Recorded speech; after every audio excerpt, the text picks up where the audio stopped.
Oi, gente, tudo bem? Gente, eu tô aqui fazendo meu crochê, eu faço crochê. Eu estou aprendendo a fazer, né?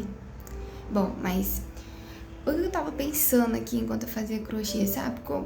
Como é difícil, assim, a gente viver a nossa vida sabendo que o fim vai chegar. Mas, assim, todos nós sabemos, mas eu me refiro, assim, sobre um fim inesperado, porque a gente sabe que a gente vai ter doença, mas a gente não espera que essa doença chegue na gente. A gente não espera ter um câncer, a gente não espera ter alguma coisa.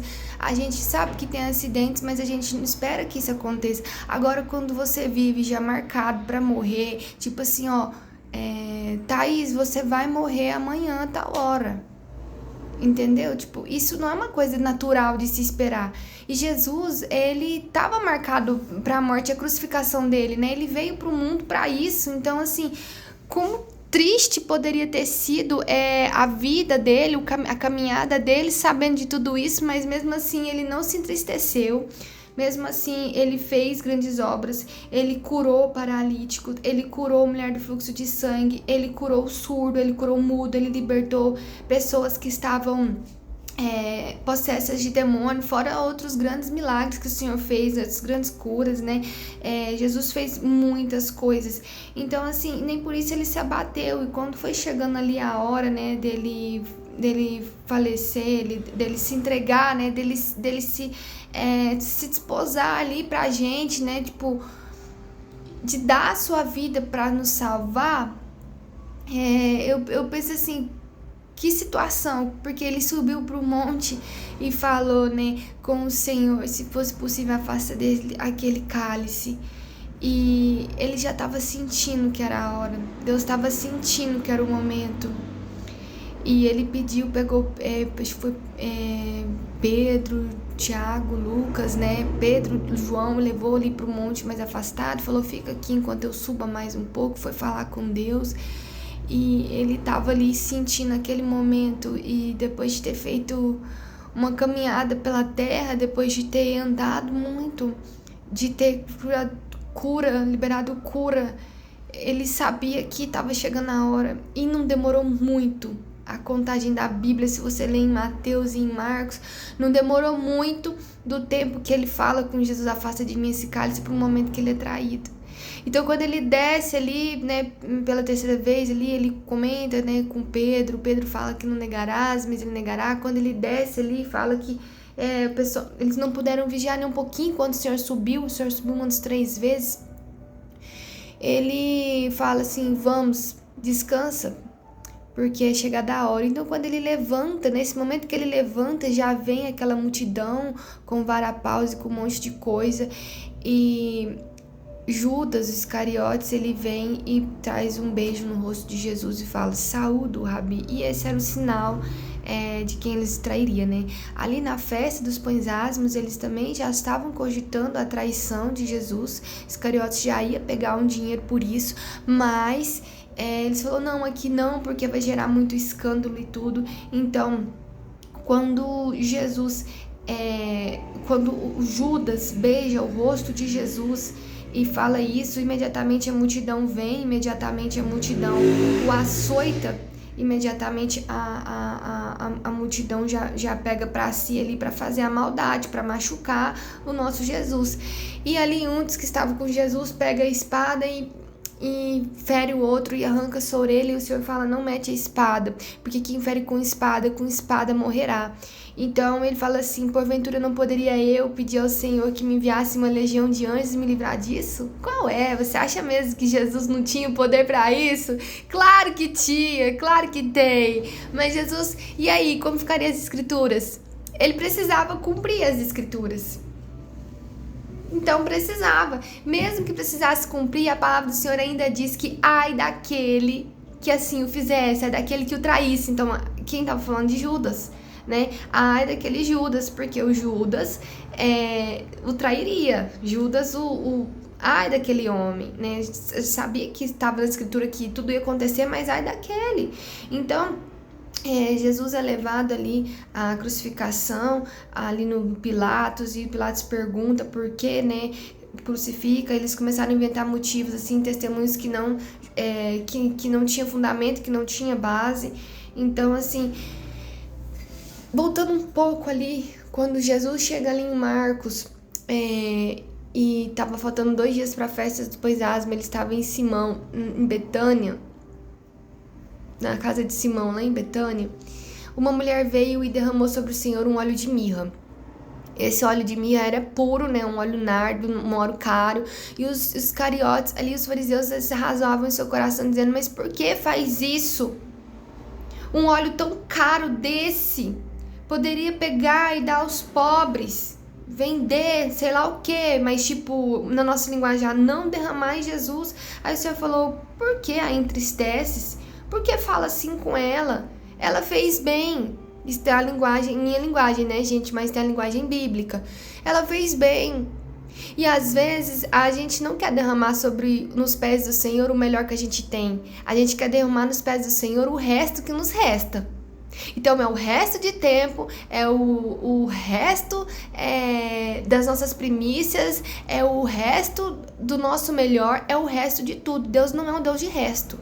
Deus não é um Deus de sobra. Deus é um Deus poderoso, majestoso.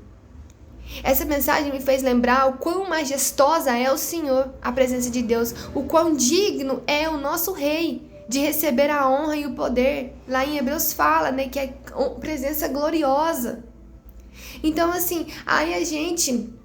eu até comentei isso aqui, eu não sei se foi lá no meu Instagram, que a gente nasce, cresce e morre, reproduz e morre, mas tem gente que continua na presença do Senhor como uma criança, como uma criança ferida, onde tudo dói, onde tudo machuca, onde não pode falar nada. A pessoa não tem o preparo ali espiritual e até mesmo pessoal de aguentar alguma coisa, de suportar alguma coisa, porque hoje o irmão fala alguma coisa dói, e Jesus suportou, foi aquela crucificação lá doída na cruz, e a gente não pode aguentar uma coisinha calado.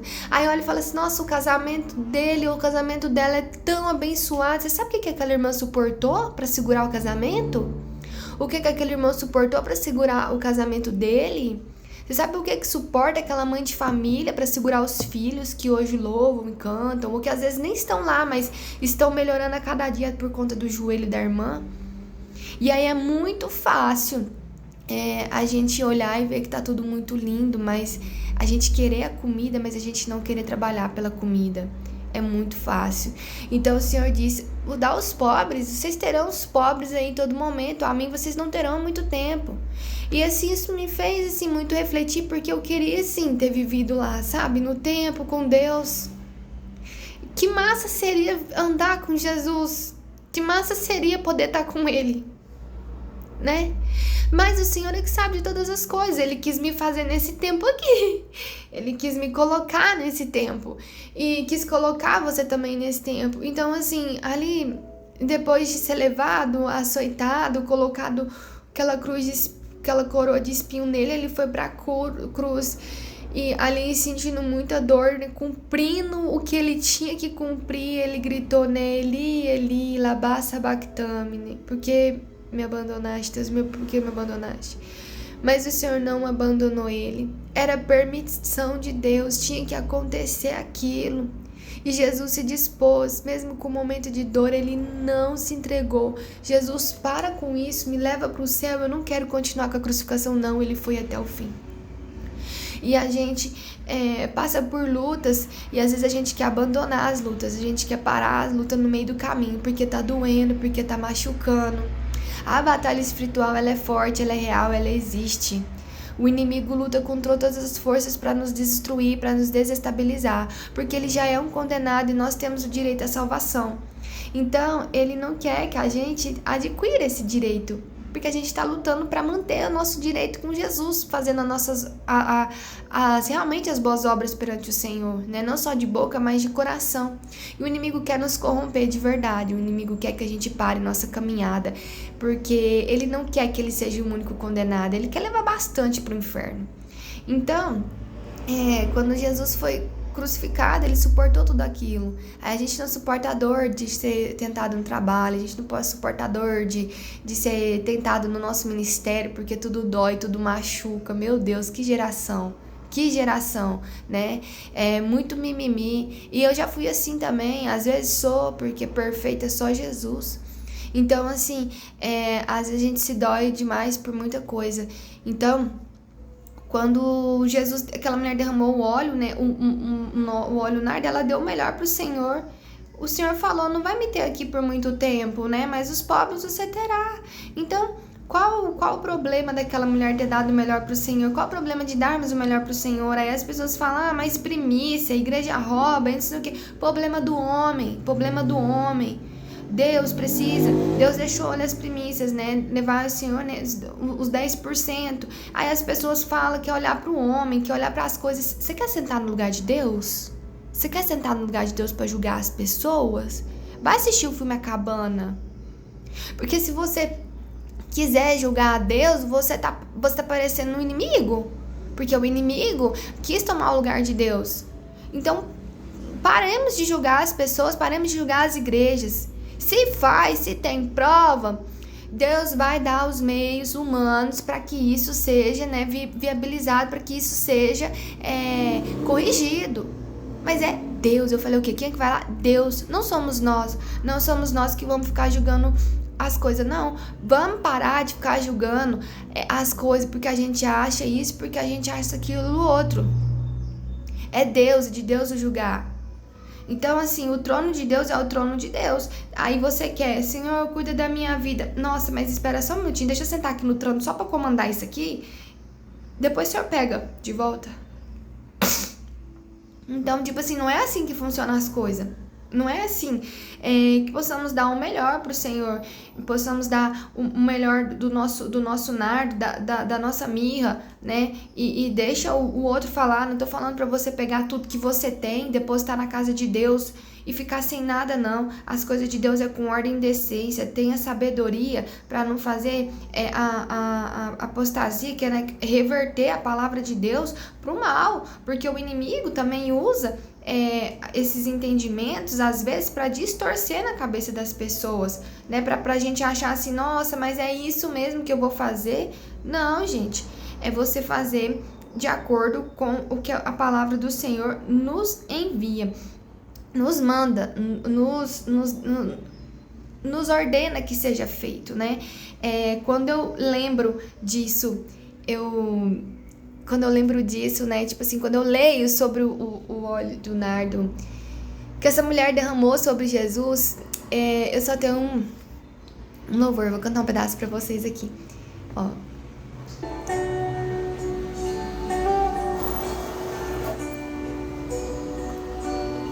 Não sei se estão dando pra ouvir o playback, Majestade Santa, Majestade Santa, Majestade Santa, Majestade Santa. Ele é a nossa Majestade Santa. Ele é o nosso Rei dos Reis, o Senhor dos Senhores. Ele é aquele que morreu na cruz, mas ressuscitou no terceiro dia. Ele é o Senhor. Não há outro como Ele. Não há outra honra gloriosa, outra figura poderosa a não ser do nosso Deus. E eu continuo dizendo: Majestade Santa, Majestade Santa, Majestade Santa, Majestade Santa. É só pra lembrar, tipo, a quem nós servimos, a quem nós vamos todo final de semana na igreja servir. É Deus, o Senhor dos Senhores, o Deus dos deuses. Não há outro acima dele, não há outro acima de Deus. É só Deus, é só Deus e pronto. Ele é a Majestade Santa. Isso aqui é para lembrar quem Ele é, quem nós servimos. Isso aqui é para lembrar.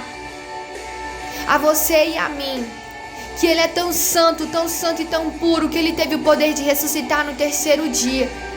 Ele teve o poder de remover aquela pedra, porque Ele é Deus dos deuses, Senhor dos senhores, não existe outro acima dEle. E aí a gente esquece. Você acha mesmo que essa luta que você passa no seu casamento é maior que essa majestade santa? Você acha que esse problema que você tem com seu filho é maior que a majestade santa? Você está muito enganado. Se o inimigo tampou seus ouvidos para que você esquecesse o quão poderoso esse Deus é, eu estou abrindo seus olhos agora, através da submissão da palavra de Deus. Ele é a majestade santa. Ele fez o paralítico andar, o mudo ouvir. Ele fez tudo isso, Ele pode tudo isso, Ele é Rei dos Reis. E aí o que Ele fala, ó? O que a gente tem que fazer, ó? Deixa o fogo descer, deixa o vento soprar, deixa a glória cair. Deixa o fogo descer, deixa o vento soprar, deixa a glória cair. Deixa o fogo descer, deixa o vento soprar, deixa a glória cair. Deixa o fogo descer, deixa o vento soprar, deixa a glória cair. Deixa o fogo descer, deixa o vento soprar, deixa a glória cair. Deixa o fogo descer, deixa o vento soprar, deixa a glória cair.